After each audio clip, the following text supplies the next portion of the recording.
com uma garrafinha de pioca de 300 ml, nada mais. 390. Não 390. importa, não importa que não deve ter bebido nem 10 ml. Essa foi foda. Ela tinha suco, colocou 2 golinhos de pioca e o resto de suco num copo desse tamanho. Depois de Tomou o copo inteiro, tudo bem.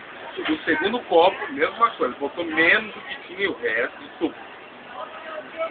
Ai, opa, eu quero pular fogueira. Eu a fogueira que por 1 metro de altura.